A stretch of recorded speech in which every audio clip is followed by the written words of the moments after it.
Do you want to join the game industry? You want to join a game studio as a game designer or a game artist or a game programmer or a game tester? Do you want to make beautiful video games that you can show off to your friends and have a good fulfilling career as a game maker? Well, for that you have to go through the process of recruitment at a game studio. Now this process is very different from anywhere else, even the software industry or any other industry. And in this video, I'm going to tell you how this process works. I'm going to tell you how to prepare for an interview. I'm going to tell you how to prepare for a test, the best practices in which you can do a test which is given to you by a game studio, how you can crack that, and how you can actually join a game studio. So let's go. Hello everyone, my name is Rahul Sehgal. I'm the founder of Gamer to Maker, and if you are interested in getting the mentorship of my team to become a professional game designer, game artist, game programmer, you can join one of the game design, art or programming. The link is in the description of this video, so let's go. Also, don't forget to follow me on Instagram. I give daily tips, tricks, and hacks about the game industry, game design, and game development. All right, so now let's get into the recruitment process. Now, the one thing I tell everyone is that the fastest way of getting a job in the game industry is through a portfolio, right? Now, if you want to know about a portfolio, what a good game dev portfolio looks like, you can actually see the link for the video right here. And now let's get into how the process works. So usually what happens is that once the recruitment process is kicked off, once you're shortlisted for an interview, you will first get a call from HR, or you may get an email from the HR of that company, and they will set up a call with you. This first contact with the HR of the game studio is just a call to say hi, to say hello. They're going to ask you about your education. They're going to ask you about your previous work experience, if you have any. They're going to just ask you about yourself, or what games you like to play, possibly. It's not going to be a very long interview. It's going to be actually quite short. What they're doing here is they are verifying that you actually are the person who you are. Now here, remember, in a call like this, if it's going to be a phone call, that's fine. But if it's going to be like a Google Meet or something, make sure you turn on your camera. It's not nice to be on an interview with your camera off, right? If you have your camera on, it shows that you're confident, it shows that you're presentable, because they not only want to hear your voice, they also want to see you, they want to see your body language. So if you keep your camera off, the chances of getting to the next round are quite less. So make sure you have your camera on, you look presentable, you have a decent background behind you. Like, it doesn't have to be like all set up like I have, but at least it should be presentable, or you can use a virtual background or whatever, right? So make sure your camera is on. Next, after the interview happens, what's going to happen is that if you are okay, they are probably going to give you a test. Now, usually the process happens is HR interview followed by test. Now, before you go on to the next round, which is going to be a technical round, they need to assess your skill. Now, remember that in game industry, they are not looking for qualifications. They're not looking for degree, diploma, etc. They're looking for skill. Now, the skill, even if you're a fresher and you've just not worked before, you just have a portfolio, they are going to check your skill by giving you a test. This happens in about 95% of the cases. I've almost never seen a hire without some form of test. If you're a game designer, you'll get a game design test. If you're a game artist, you'll get a game artist test. And if you're a game programmer, obviously you will get a game programming test. They will send you a test by email. Now let's talk about this test. This test, for example, for a game designer, is going to be possibly a deconstruction of a game. They can ask you to play one of their games or one of their competitor games and deconstruct it. They will ask you some specific questions about that game, such as how does this game work? Can you explain the mechanics?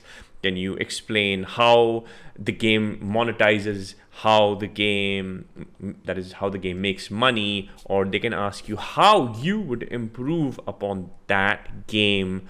Now this is very, very important, and you need to answer this in a fixed period of time. Or for example, they will ask you to come up with a game idea for a game. Now this is probably going to be a game which is similar to their genre, similar to the games that they make. Right now at this point, remember, one of the most important things that you have to do if you want to join a particular game studio or game company is research. You have to research them. You have to research their games. This means that you have to play their games. You have, if it's a mobile game company, download their games and play, right?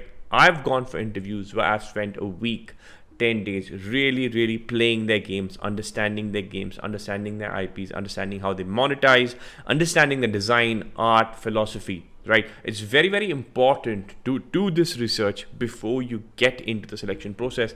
As soon as they say, listen, there's someone from HR is going to call you, start playing their game, start learning about the studio, start going online, doing research about the studio, about the philosophy of the company, start reading news articles.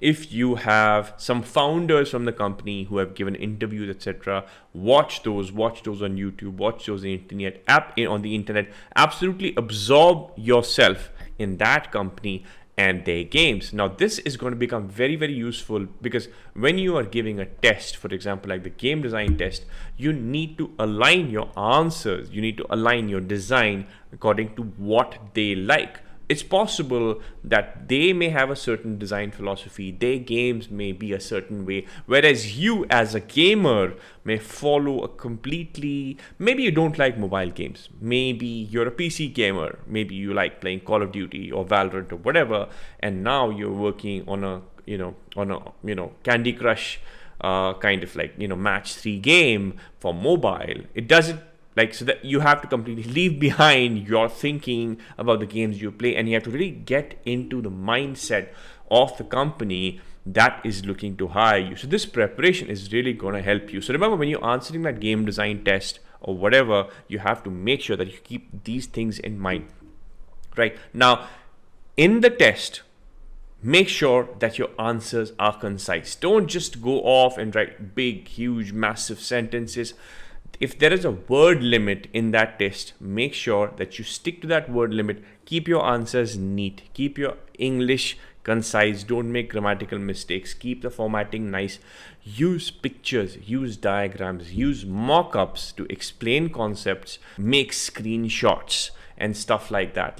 Make screen mock-ups. That is really, really useful when you submit your test. Now, if you're a programmer, similarly, they may ask you to write some code or something like that. Now, if that is the case, then make sure that your code is clean, make sure your code is well written, make sure your code is commented, and make sure that you follow good programming practice patterns. Now, if you don't know what that means, then you may want to find someone who can actually help you to write game programming code. For example, in the G2M game programming mentorship, we actually teach that. So have a look at the courses that we offer if you want to learn how to do that. But otherwise, you make sure that your code, because they are going to be looking at your code in 15 seconds and they can tell if you are industry standard or not. Okay, they don't need to read all your code. They can just in 10-15 seconds, they can tell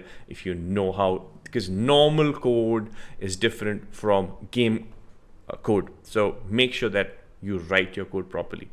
Thirdly, if you're an artist, right? If you are a game artist, what they're going to look for is they're going to look for whether your art style, your work is close to them. Now, it's possible that you have a very, very particular kind of art style in your portfolio. You like doing props. But then if they're doing characters, for example, then they're not going to be interested, because they're looking for you to be a character artist in the game and they're going to evaluate your skills as an artist on the basis of their specific needs, which is character art. So in your portfolio, you're probably going to have character art, and they're probably going to give you a test in which you have to probably design a character and actually send it to them, right? So also remember that for a test, there is a limited time. Make sure you ask them what that time limit is. Usually it's like a week, sometimes it can be 5 days, it can be more. So make sure that when they submit it to you, when they say, okay, here's a test, they tell you very clearly how long you have to complete that test. Do not go over the time ever. Otherwise, like, they're not even going to consider you. So make sure you complete the test in time or a little bit before. Lastly, remember that you may have questions about the test. They'll probably tell you, if you have questions about this test, please get in touch with someone, and they give you a number. Then what you have to do is go through the test and see if that you have any questions about the test. And instead of just going off and doing what you think is right, ask those questions, ping the HR and say, hey, I have a question about this particular thing. How do I need to do it? And then they will clarify that for you. So ask questions about the test, and once all your doubts are clear, then you go and you work on that test and submit the test on time. Now, after you have submitted that test, whether it be a game design, game programming, or game art test, then if what's going to happen is that test is going to go to someone from the team. So far, it's just been HR. The result of that test, your submission is going to go to the team, lead designer, lead artist, or lead programmer from the game studio. They're going to have a look at your test, and then they're going to evaluate whether it's good enough to call you for a technical round. And then what's going to happen is you're going to have a technical round. This technical round is probably going to be from someone, probably going to be a lead from the game team. For example, if you're applying for a game design position, it's going to be with a lead designer or maybe some senior designer within that team.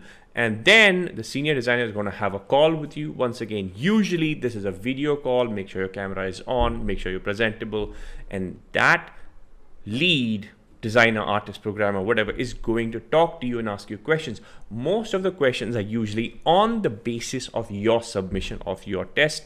They may ask you, they'll kind of like grill you on why you made some specific choices, why you did something. For example, for game design, they might ask you why you have chosen to kind of like, make a game for genre which was popular like 3 or 4 years ago and not now. Or as a game programmer, they may ask you why you chose a particular programming pattern. Or as an artist, they might ask you, for example, what were you thinking, what was the story, what was the emotion you had before you were making that art piece that you submitted to them. So these questions can vary. They can be technical questions, they can be questions about your past employment, there may be questions about why you want to leave your previous job, or why you want to join their specific game studio. So once again, here your research into that company, into that studio, is going to be really, really useful. That's what happens in the technical round. And usually after the technical round is done, there is sometimes another technical round. Now, see, it depends on your position. At an entry-level position, you may have one technical round. But if you're joining a senior position, if you're going to be like joining at like a creative director level, you may have like 6 or 7 technical rounds with people from different parts of the world. You may have some, rounds with the director, and you may have rounds with the producer, and you may have an interview with, the entire team. So I've been through the process where I've been to 7 different interviews with people all around the world. And I've conducted interviews as well, like for my job, where I've seen people go through 3, 4, 5 rounds. Now, at every round, you're going to be grilled and you're going to be asked questions which is specific to that person. If you're at a junior level position, usually it's 1 or 2 interview rounds. And after that is done, then you're going to get another call from probably the same HR person or somebody else in HR, talking about what salary you want, what your previous salary was. So you may have to submit your salary slip from before, talking about how much money you had, and then there's going to be salary negotiation. And after all of that stuff, you are going to sign with that company. So this is how the interview and game testing process works. This is how the testing process works if you want to join a game studio. Now, this can take a week, this can take months, I've been through processes where it's actually taken 2 months. So this may depend on the size of the studio, and of course it varies from studio to studio, right? So that's about it for today. If you have any further comments about game studio interviews, about game studio tests, let me know in the comments and I'd be happy to answer them. Also, don't forget to follow me on Instagram and join the G2M Discord server. All the links are in the description of this video. Let's go.